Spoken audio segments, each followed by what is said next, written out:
We've just killed off the Black Shields, who were here to cull some of the bearers that had accumulated over at the Abbey. They weren't really...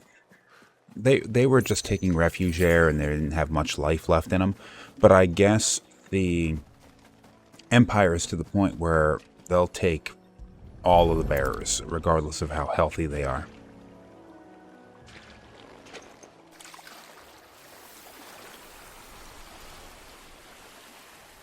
So shall the waters cleanse thee of thy burden, and bear it out to sea.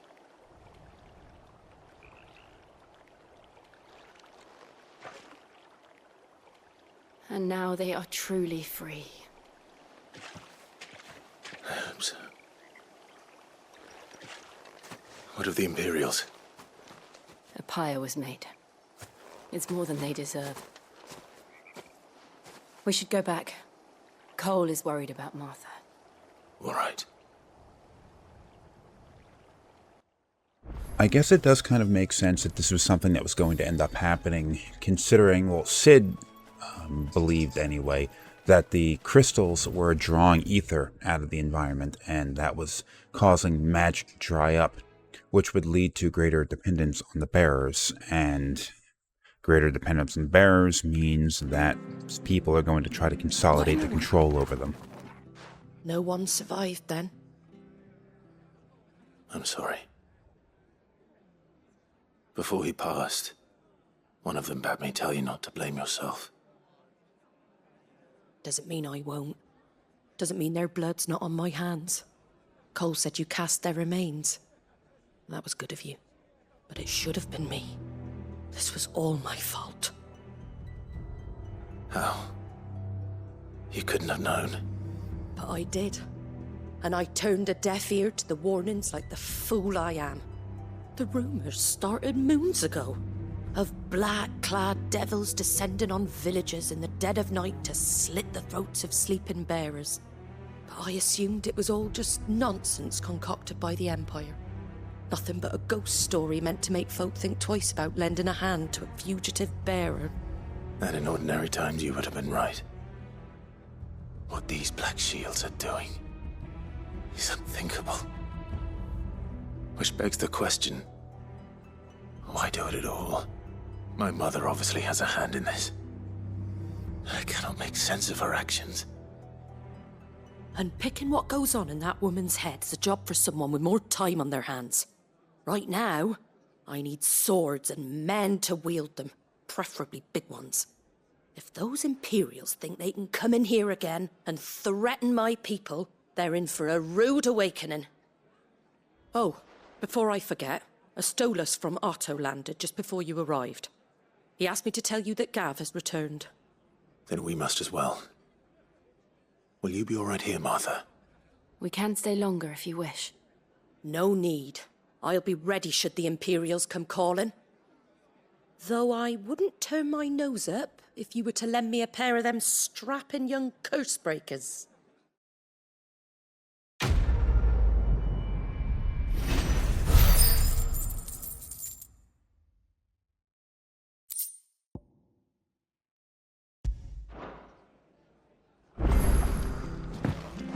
Those poor souls died to give me a chance to save others. I won't let their sacrifice be in vain. If you don't mind, Sid. I'd like to stay here with Martha. Just until she finds someone to guard the rest, that is. Martha's a stout soul, all right. Anyone else will be out cold after what she's been through. So we got a little bit of time here before I have to end an episode, so let's go do a side quest. Got one over here for us. We're not to move. Oi, you there! Don't trespass! You handy with that sword of yours? Course you are. Bet you're a bloody marvel with the thing. Now, question is, are you willing to use it or not? 'Cause a flock of noble chocobos are in need of help. Chocobos. You heard me right. Wild birds? The big ones? And not just any chocobos at that. Whiteheart and her flock are the bravest birds you ever did see. They protect travellers round these parts from bandits and the like. Chocobos. Fighting bandits. It's true. Why, they saved me from a gang of footpads only yesterday. Nasty lot they were too.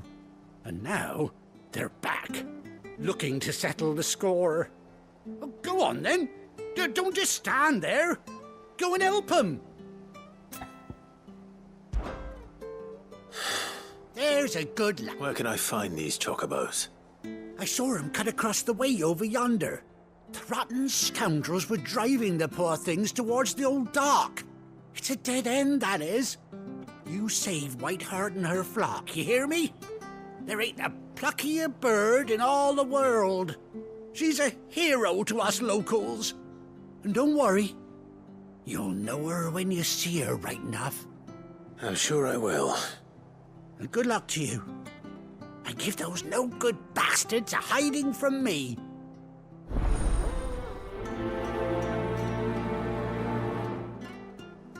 So I've decided that as far as this series goes, I'm not going to be doing a lot of the side quests, or I may be doing them while playing the game or recording footage for it. But as it turns out, the side quests themselves are kind of boring, not important to the story. And I'm going to be doing them, I'll include them conditionally. But I'm not going to have episodes where I'm just running around doing side quests, because that'll really drag this out. And this, as it turns out, I'm really just crawling through this game as it is. A white feather. I thought Ambrosia was one of a kind. Speaking of brave birds. Looks like they went that way.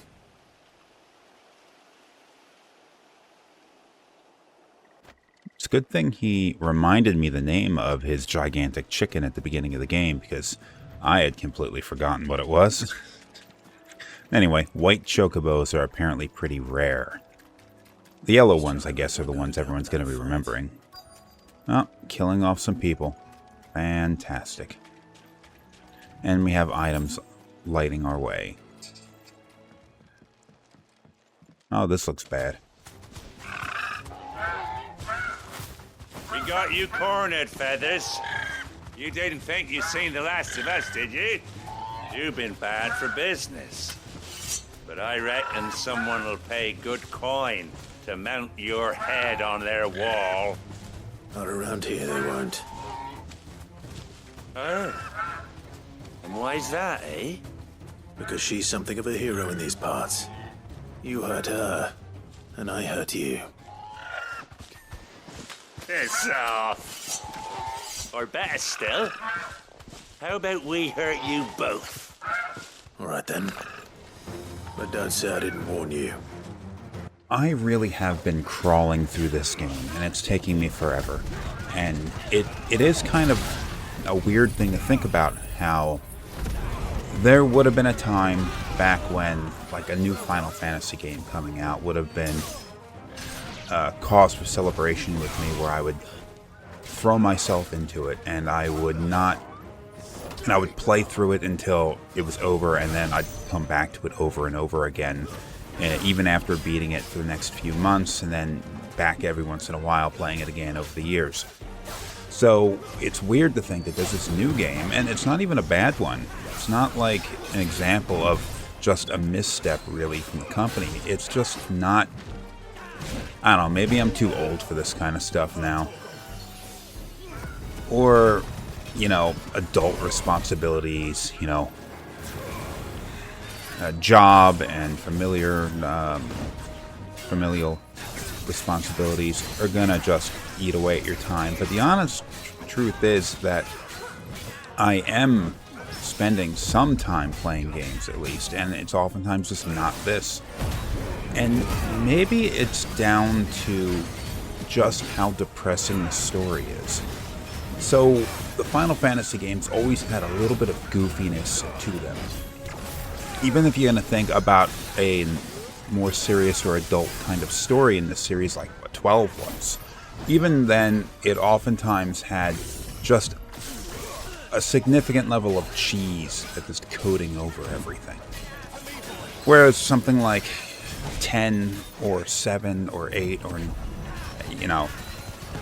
which would have what is overall what you consider a serious story, but like it's goofy in a way. Like a nice mix of seriousness and levity.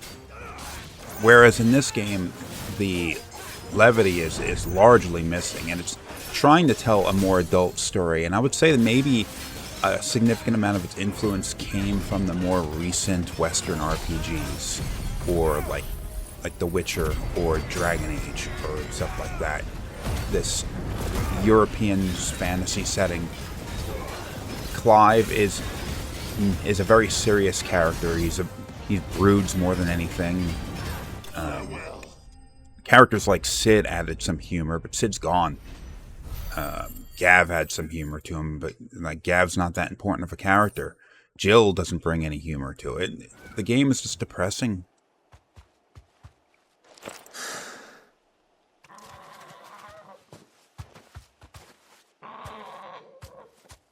You're safe now.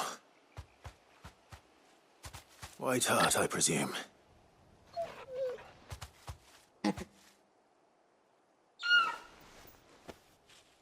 Do you know her, boy?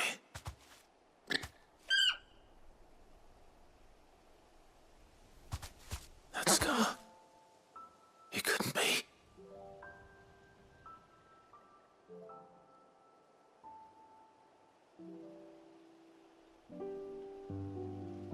Ambrosia.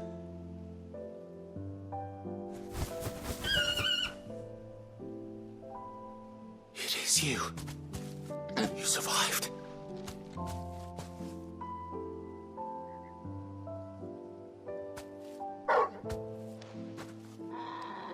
And you found yourself a flock. Oi! Is it over?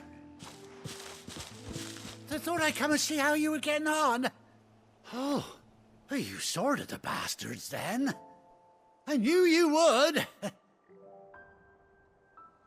And the whole flock made it through unscathed. Thankfully, they did. And not only that.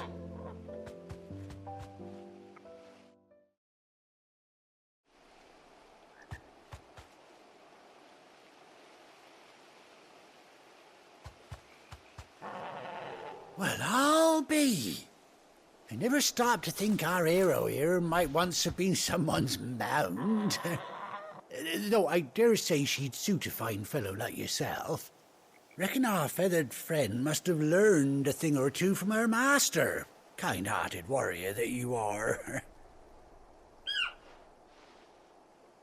Bird like her would have cost a princely sum. You born a lord or something? Well, Oh, no, sorry. I didn't mean to pry. Don't matter who you are. You done right by me. What is it, girl? She wants her master back, I reckon.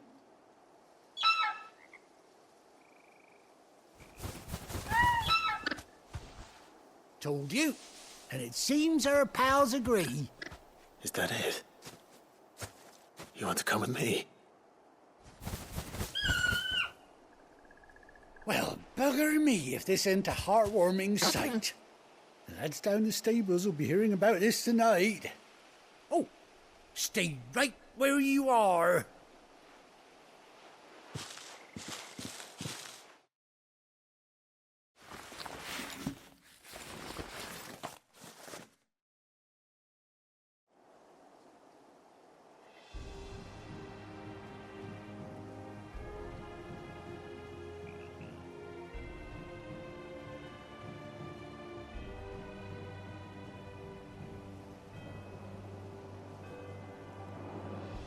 Doesn't she cut an handsome figure, eh? She does indeed. How much do I owe you? A few scraps of leather's the very least I owe old Whiteheart. Oh, I'll be sad to see her go, of course. But she's earned her right to happiness and more besides. Don't you worry. We'll get along just fine without her. You hear that, Whiteheart? You've earned yourself some time off. You have fun traveling with your master now.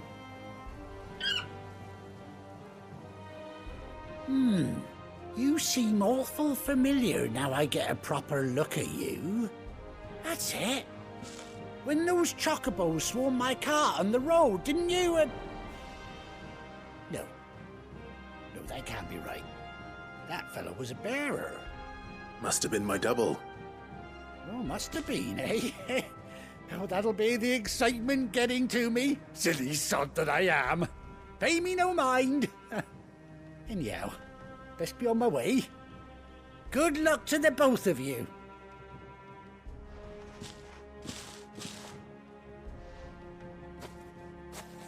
You take care of your flock for now. I'll call you when I need you.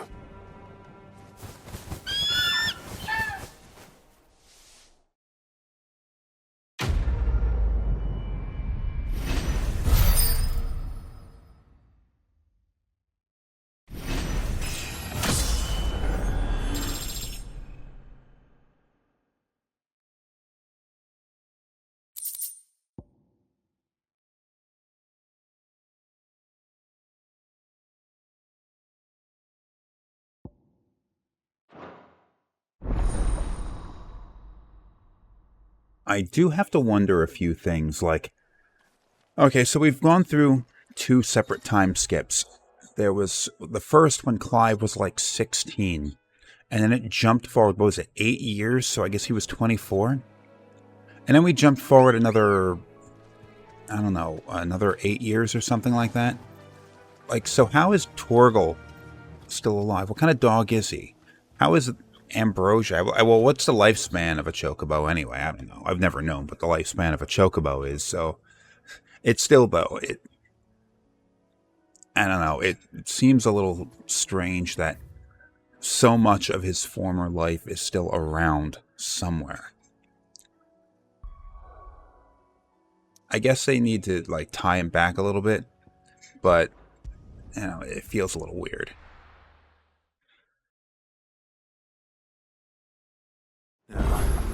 Where's Gav?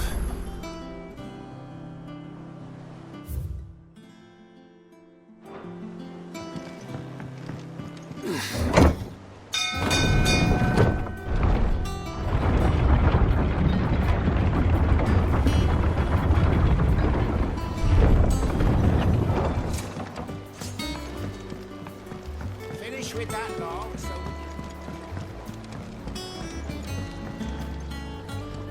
Well, did you find me some wax? Find is one way of putting it.